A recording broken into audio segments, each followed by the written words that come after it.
They rise out of the earth, like something not made by human hands.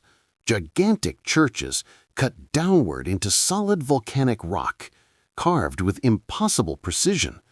No scaffolding was ever found, no blueprints were left behind. Just silence, just mystery.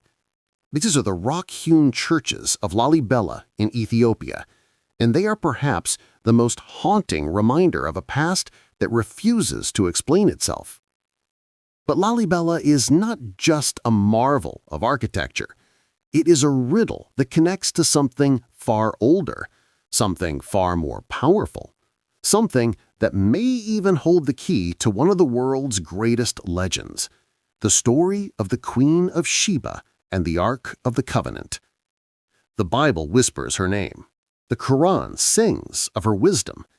Ethiopian chronicles declare her the mother of their nation. She is Makeda, the Queen of Sheba. She appears suddenly in the pages of history, journeying to Jerusalem to test the wisdom of King Solomon. She brings riddles, treasures, and mysteries of her own. And then she disappears. No empire carved in her honor, no monument to record her reign. She vanishes, as if she was never meant to be found again. And yet Ethiopia insists she was real. They claim she bore a child with King Solomon. His name was Menelik. He would become the first emperor of Ethiopia. And with him came something greater than a crown, greater than an empire, a treasure so powerful, so dangerous, it would shape Ethiopia's destiny forever, the Ark of the Covenant. The Ark was said to be more than a relic. It was a weapon. It split rivers, flattened walls, and struck fear into armies. It was the vessel that carried the presence of God Himself. And somehow, according to the ancient text known as the Kebra Nagast, it left Jerusalem and came to Ethiopia with Menelik. Not stolen, not looted, but taken by divine command, guided by unseen hands. Even today, priests in Axum guard a chapel said to house the Ark. No one is allowed to see it, not even Ethiopia's emperors. Only a single priest, chosen for life, may enter.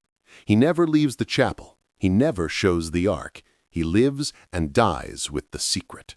Why keep such a powerful object hidden? Why guard it with such devotion century after century? Perhaps because its power is not meant for the world to see. And this is where the story of Lalibela returns. In the mountains of northern Ethiopia stand 11 monumental churches carved directly from stone. They are not built upward like cathedrals of Europe. They are carved downward, as if the earth itself was sliced open to reveal their form. Passages connect them, cross-shaped courtyards sink into the bedrock, and hidden tunnels whisper of forgotten chambers.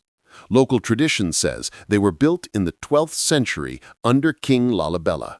But the story has another layer. It says men carved them by day and angels carved them by night.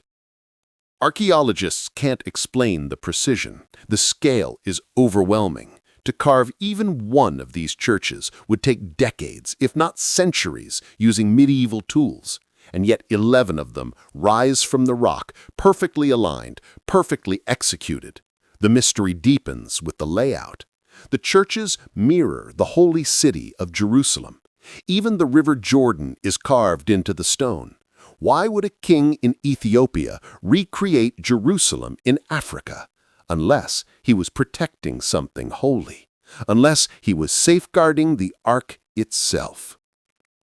Some researchers believe the churches of Lalibela were more than places of worship. They were a fortress, a labyrinth designed to conceal and shield the Ark from invaders, crusaders, and enemies who might seek to claim it. And when you walk through the corridors, when you stand before the cross-shaped shadows, you feel it. These walls were meant to guard more than just prayers. But the mystery does not stop there. Modern technology has begun to peel back Lalibela's secrets. Ground-penetrating radar has detected hollow chambers beneath the churches, sealed rooms, tunnels, and passages that have never been explored. What lies within them? Forgotten tombs, ancient treasures, or perhaps something far more extraordinary? Some explorers whisper that strange electromagnetic readings have been found around the churches, as if the rock itself hums with hidden energy. Could this be the faint echo of the Ark buried deep below? The story of Ethiopia has always been a story of defiance. Surrounded by empires, threatened by invaders, it never fell the way others did. When colonial armies marched across Africa, Ethiopia resisted. At the Battle of Adwa in 1896, Ethiopian warriors defeated the modern army of Italy. Legend says priests carried sacred relics into battle. Some say the Ark's presence itself protected them. Was this sheer determination, brilliant strategy, or something more? History cannot answer, but legend refuses to die.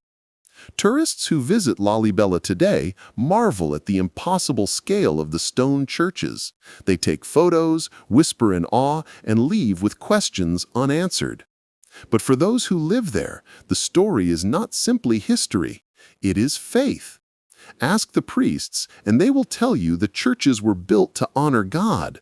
But in their eyes, you see something else, a secret they will never speak, a truth too powerful to share.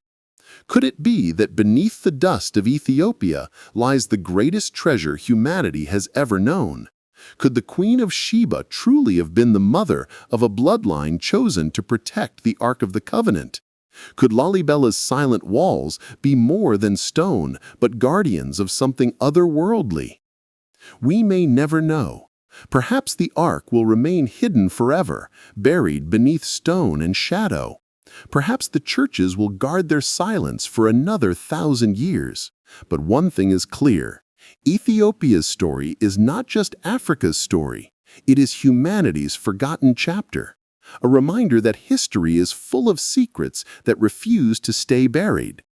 And maybe, just maybe, the greatest mysteries are not lost. They are waiting for the day we are ready to see them.